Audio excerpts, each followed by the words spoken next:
한국의 고위험 가구가 2024년 기준으로 38만 6천 명이라고 합니다. 38만 6천 명. 고위험 가구인데요. 이 자산 대비 부채가 150% 있는 거다라고 봐야 되겠습니다. 자산 대비 부채 비율이 150%다라는 얘기는 무슨 얘기냐면, 자기가 가지고 있는 집이 10억이에요. 근데 부채는 15억인 거예요. 자신의 집을 10억에 팔아도 빚이 5억이 남다는 이야기인 거죠. 사실상 노답인 상태인 겁니다. 물론 그렇다 하더라도 예를 들어 자신이 사업을 해서 벌어들인 사업소득이든 노동을 해서 벌어들이는 노동소득이든 그게 좀 충분하다라고 하면 부채 비율이 자산 대비 150%여도 어떻게든 좀 극복하고 헤쳐나갈 수 있는 가능성이 생길 수는 있죠. 150%라고 하면요. 예를 들어서 집도 팔고요. 그러면 집을 팔면 이제 5억이 빚이 남는 거잖아요. 그러면 그 5억은 또 뭡니까?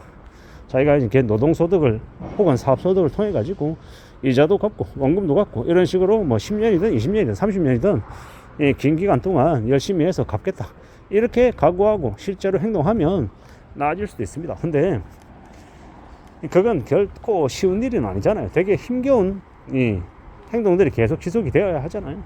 단순하게 봤을 때 부채 비율이 150%다 자산 대비라고 하면 사실상 이제 언제 무너져도 하나도 이상하지 않다라고 생각할 정도로 상황이 매우 안 좋다라고 하죠. 되게 우려스러운 상황이다라고 해석을 합니다. 그런 가구가 38만 6천 명이다. 그러면 38만 명, 근데 그냥 말하기 좋게 40만 명이라고 해볼게요. 근데 이제 대한민국에 5,100만 명이 있기 때문에 40만 명이라고 해본들 실제로 뭐라고 얘기하냐, 5,100만 명 중에 10%면 얼마입니까? 10%면 510만 명, 1%면 51만 명이죠. 뭐야, 이거 1%도 안 되잖아.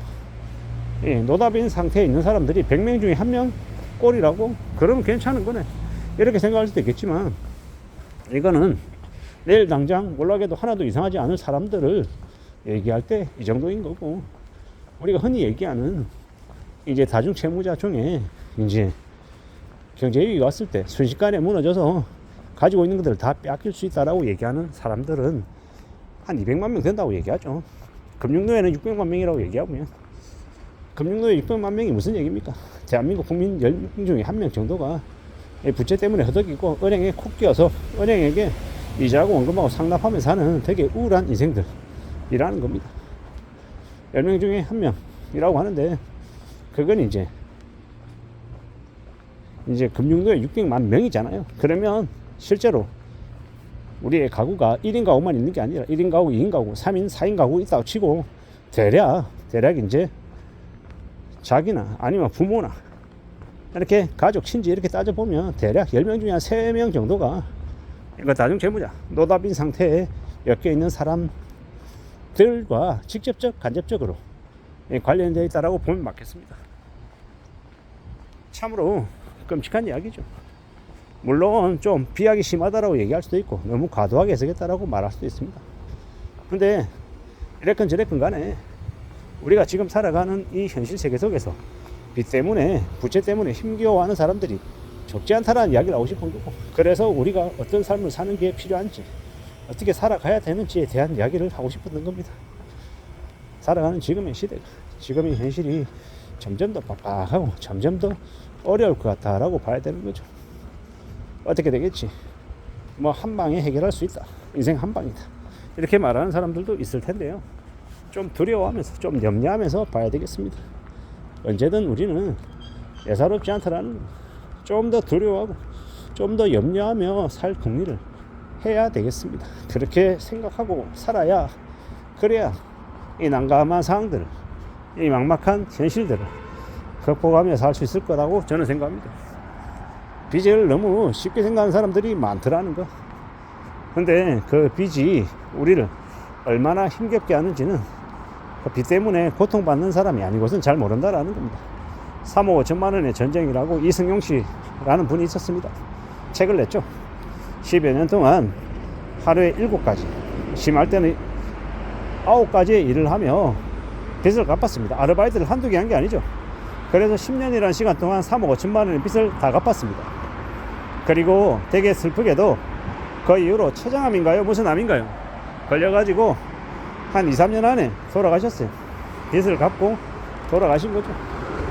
그분의 그 책임감이나 그 빚을 갚기 위해서 이 초인적인 노력을 보였던 것, 그에 대해서는 수백 번 박수를 쳐도 부족함이 없죠. 보통의 사람들은 이 빚을 지면요, 나 몰라라고 파산해버리거나 회생 신청해버리는데, 그러지 않고 빚을 끝까지 다 갚아냈다라는 거예요. 근데 이제 너무 자신의 몸을 너무 혹사시켜가며 과도하게 일을 한 탓에 남들보다 일을 3배 이상 무리하게 해서 빚도 10년 만에 갚았지만, 실제로 제가 봤을 때는 10년이 아니라 한 30년에 걸쳐서 갚았어야 될 상황이었던 거죠. 너무 무리했던 겁니다. 그래서 순식간에 그렇게 떠나가 버렸죠.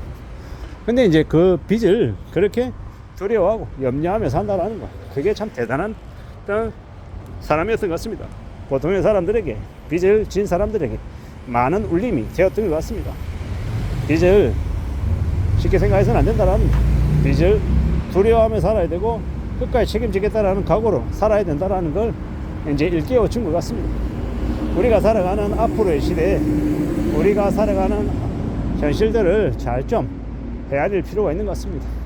절대 소홀하지 않죠. 만만하지가 않죠. 좀 더 겁내고 좀 더 두려워하고 좀 더 걱정하며 살아가야 될 것 같습니다. 산다라는 게 절대로 내 생각, 내 바람대로 흘러가지 않는다라는 걸 알려주는 것 같습니다. 빚을 다 갚고 난 이후에 그 이후에는 정말 행복하게, 정말 부러워할 것 없이 살겠다라고 했는데, 허망하게도 안타깝게도 그렇게 빨리 가버렸죠. 그분이 그 빚을 다 갚고 난 이후에도 오래오래 살아 계시면서 많은 곳에 가서 자신의 경험담을 나누면서 사람들에게 좀 교훈을 남겨줬으면 좋았을 텐데 말입니다. 그러지 못하고 그렇게 너무 빨리 세상을 떠나서 참 안타깝다는 생각이 들었습니다. 저도 이제 그분의 책을 읽었었거든요. 그분의 책을 읽으며 반성도 하고 또 각오도 하고 더욱더 많은 생각들을 했던 것 같은데, 이제 안 계시니까 좀 많이 안타깝고 또 아쉽기도 합니다. 그런 이제 산 경험을 하신 분들이 우리 주변에 생각보다 많다라는 거, 그래서 우리가 좀 더 마음을 단단히 먹고 각오를 다지고 살아가야 될 것 같습니다. 좀 더 세상을 책임지며 사는 사람들이 많아지기를 진심으로 바랍니다. 그래야 이 사건, 사고, 사기들이 줄어들지 않겠나 라고 생각하는 겁니다. 이상입니다.